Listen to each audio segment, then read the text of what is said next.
சற்று முன் வெளியான மிக முக்கியமான தகவல். முதலமைச்சர் சி ஜோசப் விஜய் அவர்கள் 3 முக்கிய அறிவிப்புகளை வெளியிட்டுள்ளார். அதோடைய முழு விவரத்தை பற்றி இங்கே நம்ம பார்ப்போம்.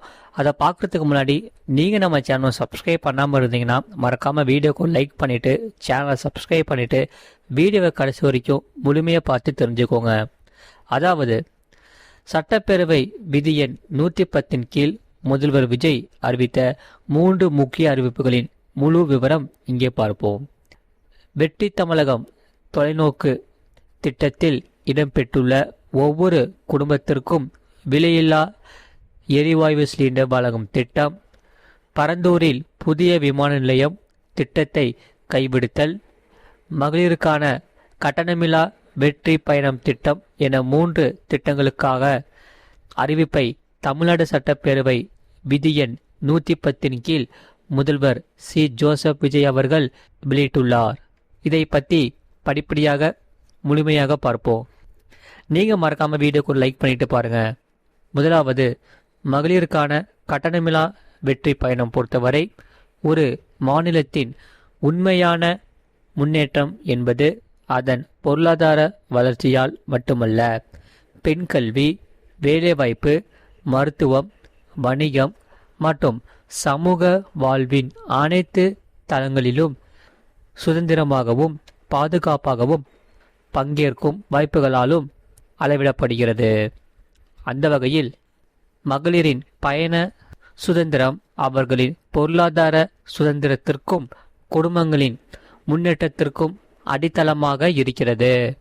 தற்போது செயல்படுத்தப்பட்டு வரும் மகளிர் கட்டணமில்லா பயண திட்டத்தில் மாநகரம், நகர்ப்புறங்களில் சாதாரண மற்றும் மலைப்பகுதி பேருந்துகளில் 40 கிலோமீட்டர் வரை மட்டுமே பயணம் செய்ய அனுமதிக்கப்பட்டு வருகிறது. இதில் எக்ஸ்பிரஸ், எல்எஸ்எஸ், டீலக்ஸ் பேருந்துகள் மற்றும் புறநகர் பேருந்துகளில் கட்டணமில்லா பயணம் அனுமதிக்கப்படுவதில்லை. தமிழ்நாட்டின் எந்த பகுதிகளிலும் வசிக்கும் ஒரு மகளிரும் போக்குவரத்து கட்டணத்தால் தனது வாய்ப்புகளை இழக்கக்கூடாது என்ற சமூக நீதி சிந்தனையை இந்த அரசு முதன்மையாக கொண்டுள்ளது. இதனை கருத்தில் கொண்டு மகளிர் கட்டணமில்லா பயண திட்டத்தை விரிவுபடுத்தி பெருமளவில் பயனளித்திடும் விதமாக வெற்றி பயணம் என்ற பெயரில் தேசத்தந்தை மகாத்மா காந்தியடிகள் பிறந்த நாளான அக்டோபர் 2 முதல் செயல்படுத்த அரசு முடிவு செய்துள்ளது என்பதை மகிழ்ச்சியுடன் அறிவிக்கிறேன். மற்றும் ஆண்டுக்கு 3 விலையில்லா எரிவாயு சிலிண்டர்கள், அதாவது நமது அரசால் பெண்கள் பயன்பெறும் வகையில் அவர்களின் முன்னேற்றத்திற்காகவும் பாதுகாப்பிற்காகவும் பல்வேறு திட்டங்கள் தீட்டப்பட்டு இதுவரை சிங்கப்பெண் சிறப்பு அதிரடிப்படை திட்டம், தாய்மாமன் தங்க மோதிரம் திட்டம், வெற்றி மகளிர் ஆடுகள் வளர்ப்பு திட்டம், அண்ணனின் சீர்திட்டம் போன்ற திட்டங்கள் அறிவிக்கப்பட்டு அதற்கான நிதி ஒதுக்கீடும் செய்யப்பட்டு நடைமுறைப்படுத்த நடவடிக்கைகள் மேற்கொள்ளப்பட்டு வருகிறது. அந்த வகையில் மேலும் இதற்காக நமது அரசு மக்களின் வாழ்வாதார முன்னேற்றத்தினை முதன்மை நோக்கமாக கொண்டு வெற்றி தொலைநோக்கு திட்ட ஆவணத்தினை வெளியிட்டுள்ளது. அந்த வகையில் அந்த திட்ட ஆவணத்தின் அடிப்படையில் இலக்கு நிர்ணயம் செய்து பல்வேறு திட்டங்கள் அடுத்து வருகிற 1ஆம், 2ஆம் மற்றும் 5ஆம் ஆண்டிற்குள் நிறைவேற்றத்தக்க திட்டங்களாக வகைப்படுத்தப்பட்டுள்ளது. இதில் சிறப்பினமாக பெண்கள் பயன்பெறும் வகையில் பல்வேறு திட்டங்களுக்கு செல் வடிவம் கொடுத்து இந்த அரசு நிறைவேற்றும். அதே சமயம் கடந்த 4 மாதங்களாக வளைகுடா பகுதியில் நிலவி வரும் போர் சூழல் காரணமாக எரிவாயு சிலிண்டர் பதில் தட்டுப்பாடு நிலவி வருகிறது. இதனால் மாற்று எரிபொருளை பயன்படுத்தி வருவதாலும் எரிவாயு சிலிண்டர் விலை உயர்வினாலும் பொதுமக்கள் தங்களது வருவாயிலிருந்து கூடுதலாக தொகையினை செலவிட்டு இன்னலுக்கு ஆளாகி வருகின்றன. இதனை கருதி கொண்டு நிதி நெருக்கடியான சூழலிலும் பொதுமக்களின் நிதி சுமையினை குறைக்கும் வகையிலும் பொதுமக்களின் நலனை பாதுகாக்கவும் மக்களுக்கு அளித்த வாக்குறுதியை நிறைவேற்றும் நோக்கிலும் எரிவாயு சிலிண்டருக்காக செலவழிக்கப்பட்டு வரும் தொகையினை அவர்களுக்கு வழங்க இந்த அரசு முடிவு செய்துள்ளது. எனவே குடும்ப தலைவிகள் பயன்பெறும் வகையில் முதற்கட்டமாக அன்னபூரணி சூப்பர் 6 திட்டத்தில் ஆண்டிற்கு 3 விலையில்லா எரிவாயு சிலிண்டர்கள் வழங்கப்படும். எரிவாயு சிலிண்டர்களுக்கான விலை பயனாளிகளின் வங்கி கணக்கில் நேரடியாகவே வரவு வைக்கப்படும். இந்த திட்டம் பயனாளிகள் எரிவாயு சிலிண்டர் பதிவு செய்து சிலிண்டர் பெற்றவுடன் எண்ணெய் நிறுவனங்களிடமிருந்து பட்டியல் பெற்று சிலிண்டர்களுக்காக விலை பயனாளிகளின் வங்கி கணக்கில் வரவு வைக்கப்படும். இந்த திட்டத்தினால் சுமார் 1,30,16,104 குடும்பங்கள் பயனடைவார்கள். அதாவது ஆண்டு வருமானம் பொறுத்தவரை ரூபாய் 2.5 லட்சத்திற்கு மிகாமல் உள்ள பொருளாதாரத்தில் பின்தங்கியுள்ள குடும்பத்தினர், சிறு குறு விவசாய குடும்பத்தினர், மாற்றுத்திறனாளி குடும்பத்தினர் போன்ற சமூகத்தில் உள்ள நலிந்த குடும்பத்தினர் பயனடைவார்கள்.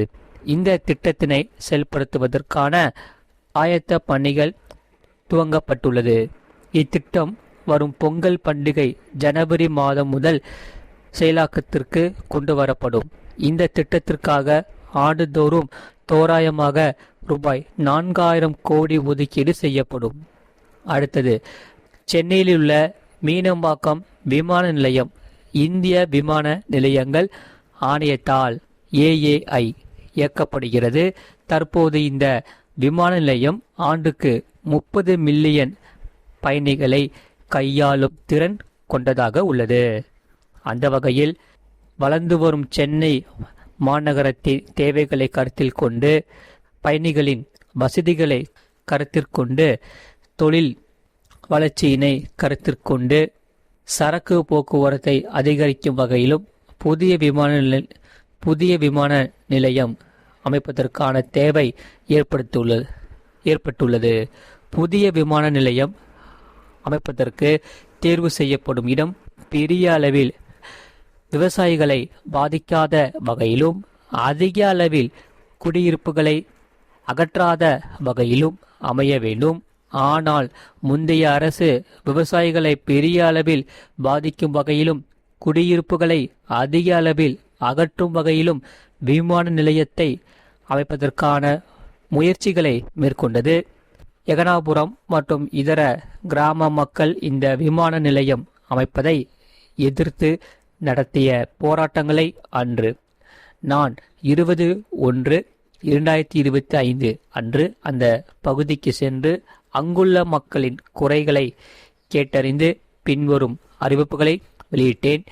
சென்னை, பரந்தூர் மற்றும் அதனை சுற்றியுள்ள 12 கிராமங்களில் அமைய இருக்கும் விமான நிலையத்தை எதிர்த்து போராடும் மக்களுடன் நான் உறுதியாக நிற்கிறேன்.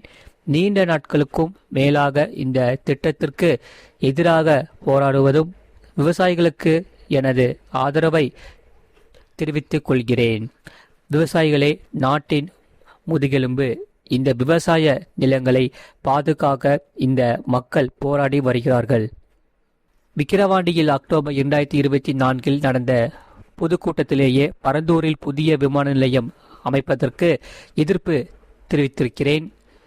தொழில் வளர்ச்சி மற்றும் அதற்கான விமான நிலையங்களில் பங்கு பற்றி நான் நன்கு அறிவேன். அதற்கான என்னுடைய முழு ஆதரவும் உண்டு. ஆனால் பரந்தூரில் இந்த திட்டம் அமைக்கக்கூடாது. இந்த திட்டம் குறித்து அரசு மறுசீலனை செய்ய வேண்டும். குறைவான விவசாய நிலங்கள் பாதிக்கப்படும் வகையிலும் மக்களின் வாழ்வாதாரம் பாதிக்காத வகையிலும் மாற்று இடத்தை தேர்வு செய்ய வேண்டும் என தெரிவித்திருந்தேன். சென்னை மீனம்பாக்கம் விமான நிலையத்தில் தற்போது நடைபெற்று வரும் முனையம் 3 பயணிகள் முனையம் கட்டுமான பணிகள் முடிவுற்ற பின் ஆண்டுக்கு 35 மில்லியன் பயணிகளை கையாளக்கூடியதாக இருக்கும். மேலும் புதிய முனையம் 5 பயணிகள் முனையம் செயலாக்கத்திற்கு பிறகு ஆண்டுக்கு மொத்தம் 55 மில்லியன் பயணிகளை கையாளக்கூடியதாக இந்த விமான நிலையம் இருக்கும். இதன் மூலம் சென்னை விமான நிலையத்தின் சேவைகள் மேம்படுத்தப்படுவதோடு பயணிகளின் போக்குவரத்து தேவை புதிய விமான நிலையம் அமைக்கப்படும் வரை பூர்த்தி செய்யப்படும் என தெரிவித்துள்ளார். நீங்கள் மறக்காமல் வீடியோக்கு லைக் பண்ணிக்கோங்க, சேனலை சப்ஸ்கிரைப் பண்ணிக்கோங்க, பக்கத்து பெல் பட்டனையும் கிளிக் பண்ணி வச்சுக்கோங்க. அப்போ தான் நம்ம போகிற வீடியோஸ் எல்லாமே உங்களுக்கு ரெகுலராக காமிக்கும்.